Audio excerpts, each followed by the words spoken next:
নমস্কার বন্ধুরা, শুভমিতা ব্লগে সবাইকে স্বাগত জানাই। আজকে তোমাদের সাথে শেয়ার করব একদমই নতুন ধরনের স্পেশাল ভাজা মশলা দিয়ে চিকেনের রেসিপি। আমি তোমাদের বাজি ধরে বলতে পারি, তোমরা যত ধরনের চিকেনের রেসিপি ট্রাই করেছো, এই রেসিপিটা কিন্তু একদমই আলাদা। তবে বন্ধুরা, বাড়িতে অবশ্যই একবার হলেও এই রেসিপিটা বানিয়ে আমায় কমেন্ট করে জানাতে ভুলো না কিন্তু রেসিপিটা তোমাদের কেমন লাগলো। তাহলে চলো বন্ধুরা, রেসিপিটা দেখে নেওয়া যাক। রেসিপিটা কেউ স্কিপ করো না। স্কিপ করলে আমি কি পদ্ধতিতে রেসিপিটা বানালাম বা কী মশলার অ্যাড করলাম সেটা তোমরা মিস করে যাবে, তখন হয়তো রেসিপিটা খেতে এতটা ভালো হবে না। এখানে আমি প্রথমেই মিক্সিং জারে বেশ কিছুটা আদা, রসুন, কাঁচা লঙ্কা আর বেশ কিছুটা ধনেপাতা দিয়ে দিলাম। এগুলোকে সামান্য একটু জল দিয়ে একদমই মিহি করে পেস্ট করে রাখছি। রসুনের থেকে কিন্তু আদার পরিমাণটা একটু কম দিয়েছি। এইদিকে দেখো, আমি যেই চিকেনটা ধুয়ে পরিষ্কার করে জল ঝরিয়ে রেখেছিলাম, এখানে প্রায় আমি 600 গ্রামের মতো চিকেনের ব্যবহার করেছি। তার অনুযায়ী মশলা দিচ্ছি। চিকেনের মধ্যে দিয়ে দিলাম স্বাদ অনুযায়ী লবণ, হলুদের গুঁড়ো, লঙ্কার গুঁড়ো আর হাফ চামচ পরিমাণে জিরের গুঁড়ো। ধনের গুঁড়ো দিলাম না, তার কারণ ধনেপাতা বাটার ব্যবহার করেছি। দেখো, যেই মশলাটা বেটে নিয়েছিলাম, মশলাটা প্রায় 2 চামচের মতো হয়েছিল। 1 চামচ চিকেনের মধ্যে দিয়েছি আর 1 চামচ রেখে দিয়েছি। আর চিকেনের মধ্যেই দিয়ে দিলাম অর্ধেকটা পাতিলেবুর রস, 1 চামচ পরিমাণে কাঁচা সর্ষের তেল। এরপর চিকেনটা খুব ভালোভাবে মেখে নিচ্ছি। চিকেনটা মাখা হয়ে গেলে প্রায় 15-20 মিনিটের জন্য একটু রেস্টে রাখবো। চাইলে আরও বেশি সময় ধরেও রাখা যেতে পারে, কোনো অসুবিধে নেই। তবে 15 থেকে 20 মিনিট কিন্তু রাখতেই হবে, তাহলে মশলাগুলো ভালোভাবে চিকেনের মধ্যে ঢুকে যাবে। চিকেনটা মেখে রেখে দিলাম। এরপর চলো বাকি রান্নার জোগাড়টুকু করে নিই। কড়াই গরম করে প্রথমে একটা স্পেশাল ভাজা মশলা বানাচ্ছি, যার জন্য দিয়েছি একটা তেজপাতা, শুকনো লঙ্কা, গোটা গরম মশলা, যার মধ্যে রয়েছে ছোটো এলাচ, লবঙ্গ, দারচিনি আর 4-5টার মতো গোলমরিচও দিয়েছি। নাড়াচাড়া করে এই মশলাগুলোকে আগে ভেজে নিচ্ছি। এই মশলাগুলোর মধ্যে যখন দেখো একটা হালকা রং ধরেছে, তারপর দিয়েছি হাফ চামচের থেকেও একটু কম পরিমাণে গোটা জিরে আর সম পরিমাণেই দিয়েছি গোটা ধনে। এগুলো দিয়ে মশলাগুলো নাড়াচাড়া করে হালকা করে একটু ভেজে নিচ্ছি। মশলাগুলো যাতে কোনোভাবেই পুড়ে না যায় এই দিকে খেয়াল রেখো। এখানে কিন্তু আদা রসুনের পরিমাণও খুবই কম ব্যবহার করেছি, আর এই গোটা মশলাও দেখো খুবই অল্প। এগুলো ঠান্ডা হয়ে যাক, তারপর এই মশলাটা দেখো ঠিক কিভাবে আমি বানাই। তারপরেই কড়াইয়ের মধ্যে বেশ খানিকটা সর্ষের তেল গরম করে কয়েকটা আলু দিয়ে দিলাম। আলুগুলো দিয়ে নাড়াচাড়া করে বেশ একটু লালচে রং ধরিয়ে ভেজে নিয়েছি। বেশ দেখো লাল লাল করে ভেজেছি। আলুর মধ্যে লবণ বা হলুদ কোনো কিছু দেওয়ারই দরকার নেই, তার কারণ আমি চিকেনের সাথেই একটু বেশি পরিমাণে লবণটা দিয়ে দিয়েছিলাম।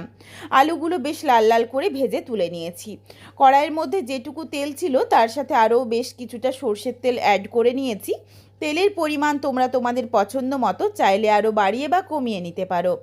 তেল গরম হয়ে গেলে দিয়ে দিয়েছি হাফ চামচ পরিমাণে চিনি।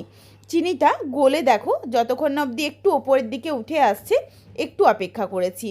চিনিটা দেখো যখন সুন্দরভাবে গলে ওপরের দিকে উঠতে শুরু করেছে, এরপর দিয়ে দিলাম কয়েকটা পেঁয়াজ কুচি।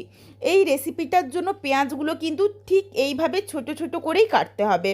ছোট ছোট করে কাটলে পেঁয়াজগুলো সুন্দরভাবে ভাজা হয়ে যাবে, আর রেসিপিটা কিন্তু খেতেও বেশ ভালো লাগবে। পেঁয়াজটা যাতে সহজেই নরম হয়ে যায়, এই জন্য বেশ কিছুটা লবণও দিয়ে দিলাম। কারণ আলু ভাজার সময়ও লবণ নেই, মশলাতে লবণ দিলে কিন্তু কোনো অসুবিধা হবে না। লবণ দিয়ে নাড়াচাড়া করে ভালোভাবে ভেজে নিচ্ছি পেঁয়াজটা। এর মধ্যেই দেখো যেই মশলাগুলো ঠান্ডা করে নিয়েছিলাম, এই মশলাগুলো প্রথমেই আগে শুকনো অবস্থাতে গুঁড়ো করে নিয়েছি। তারপর সামান্য একটু জল দিয়ে মশলাটা একদম ঠিক এইভাবে মিহি করে বেটে রাখতে হবে, যাতে কোনো রকম দানা ভাব না থাকে। এইদিকে দেখো পেঁয়াজটা বেশ একটু লালচে রং ধরিয়ে ভাজা হয়ে গেছে। এরপর এর সাথে দিয়ে দিলাম বড় সাইজের একটা টমেটো কুচি। টমেটো কুচি দিয়ে নাড়াচাড়া করে পেঁয়াজের সাথেই একটু ভেজে নিচ্ছি। এই রেসিপিটার মধ্যে দেখো পেঁয়াজ আর টমেটোর পরিমাণটা বেশি, কিন্তু আদা রসুন বা যে স্পেশাল ভাজা মশলা, এগুলোর পরিমাণটা কিন্তু বেশ অনেকটা কম। খুব বেশি আদা রসুন দিলে কিন্তু সেই ক্ষেত্রে খেতে ভালো লাগবে না, তার কারণ এর সাথে আরও ভাজা মশলাটা পড়েছে। সুন্দরভাবে দেখো যখন টমেটোটা নরম হয়ে গেছে, তারপর দিয়ে দিলাম বেটে রাখা মশলার পেস্ট, যার মধ্যে ছিল আদা রসুন আর যা যা আমি দিয়েছিলাম। এই মশলা দিয়ে নাড়াচাড়া করে বেশ কিছুক্ষণ সময় নিয়ে মশলাটা কষিয়ে নিয়েছি। মশলাটা থেকে দেখো তেল ছাড়তে শুরু করেছে। এরপর এর সাথে দিয়ে দিলাম ম্যারিনেট করে রাখা চিকেন দিয়ে নাড়াচাড়া করে ভালোভাবে মিশিয়ে নিচ্ছি। আর এরই সাথে দিয়ে দিচ্ছি ভেজে রাখা আলুগুলো, তার কারণ আলুগুলো দেরিতে দিলে হবে না, তাহলে কিন্তু আলুগুলো ভালোভাবে সেদ্ধ হবে না। এই জন্য চিকেনের সাথে দিয়েই আলু আর চিকেন ভালোভাবে মশলার সাথে কষিয়ে নেব। আর কিছুক্ষণের জন্য একটু ঢাকনা দিয়ে ঢেকে রাখছি, যাতে চিকেন থেকে পুরো জলটাই ছেড়ে বেরিয়ে আসে। কিছুক্ষণ দেখো ঢাকনা দিয়ে ঢেকে রেখেছিলাম, বেশ অনেকটা পরিমাণে জল ছেড়ে এসেছে। ঠিক এই সময়ে দিয়ে দিচ্ছি 1 চামচ পরিমাণে কাশ্মীরি রেড চিলি পাউডার। তবে এটা দিলাম কালারের জন্য, আর এটা সম্পূর্ণ অপশনাল, তোমরা চাইলে দিতে পারো, না চাইলে বাদ দিতে পারো। এই রেসিপিটার মধ্যে কিন্তু আমি ঝালের জন্য লঙ্কার গুঁড়ো আর ব্যবহার করলাম না, তার কারণ অল্প একটু লঙ্কার গুঁড়ো দিয়ে চিকেনটা মাখা ছিল, তার ওপর আবার কাঁচা লঙ্কা বাটারও ব্যবহার হয়েছে, আর গোলমরিচও কিন্তু গুঁড়ো করে বেটে নিয়েছি ড্রাই রোস্ট করে, এই জন্য আর ঝালটা দিলাম না। কাশ্মীরি রেড চিলি পাউডার দেওয়ার জন্য দেখো যেমন সুন্দর একটা কালার আসছে, তেমনই কিন্তু বাকি যেই গোলমরিচ বা কাঁচা লঙ্কা বাটার ব্যবহার করেছি তার কিন্তু ভীষণ সুন্দর একটা স্বাদ ও সুগন্ধও আসছে। বেশ কিছুক্ষণ দেখো কাশ্মীরি রেড চিলি পাউডার দেওয়ার পর গ্যাসের ফ্লেম হাইতে করে নাড়াচাড়া করে খুব তাড়াতাড়ি জলটা শুকিয়ে নিয়েছি। আর তোমাদের আমি একটা আলু চেপে দেখিয়ে দিয়েছিলাম, আলুটাও কিন্তু সেদ্ধ হয়ে গেছে। এই রেসিপিটার জন্য আর কিন্তু আমি আলাদা করে কোনো রকম গুঁড়ো মশলার ব্যবহার করিনি। যেটুকু হলুদের গুঁড়ো চিকেনে মেখে রেখেছিলাম একদমই কিন্তু পরিমাণ অনুযায়ী, এই জন্য আর আলাদা করে আমাকে কোনো কিছু ব্যবহার করতে হয়নি। আর জিরে গুঁড়ো বা ধনে গুঁড়ো এগুলো তো দেওয়ার দরকার নেই, আমি আলাদাভাবে কিন্তু এগুলো ব্যবহার করেছি।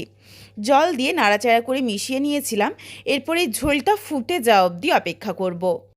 ঝোলটা দেখো ফুটতে শুরু করেছে, এখানে তো চিকেন বা আলু সমস্ত কিছু সেদ্ধ হয়ে গেছে, আর বেশি সময় লাগবে না রান্নাটা হতে। কয়েকটা ফাটিয়ে নেওয়া কাঁচা লঙ্কা দিয়ে দিলাম, আর যে স্পেশাল ভাজা মশলাটা গুঁড়ো করে একটু জল দিয়ে বেটে রেখেছিলাম সেটাও দিয়ে দিলাম। এটা দেওয়ার জন্য দেখো ভীষণ সুন্দর একটা গন্ধ আসে, আর এই কাঁচা লঙ্কারও একটা সুন্দর গন্ধ থাকে, দুর্দান্ত লাগে এই রান্নাটা খেতে। অনেক ধরনের তো মাংসর ঝোল ট্রাই করেছো, একবার হলেও এইভাবে রান্নাটা করে দেখো, স্বাদে গন্ধে ভরপুর। বাড়ির প্রত্যেকে তোমার প্রশংসা করবে যদি তোমরা এই রান্নাটা করো। ভালোভাবে দেখো 1 ফুট ফুটিয়ে নিলাম, আর বেশ আবারও একটু কিছুক্ষণের জন্য ঢাকনা দিয়ে ঢেকে রেখেছিলাম। রেসিপিটা দেখো একদমই রেডি হয়ে এসেছে, আর কোনো কিচ্ছু দেওয়ার দরকার নেই। এরপর রেসিপিটা নামিয়ে নেব।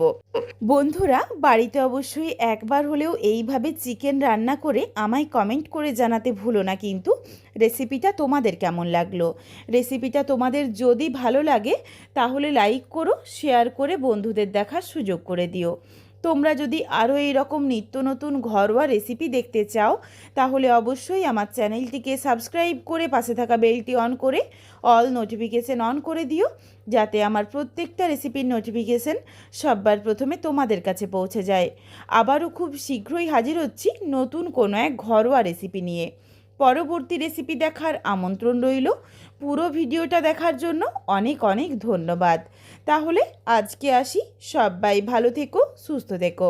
শীঘ্রই দেখা হচ্ছে কিন্তু ঘরোয়া নতুন কোনো এক রেসিপির সাথে।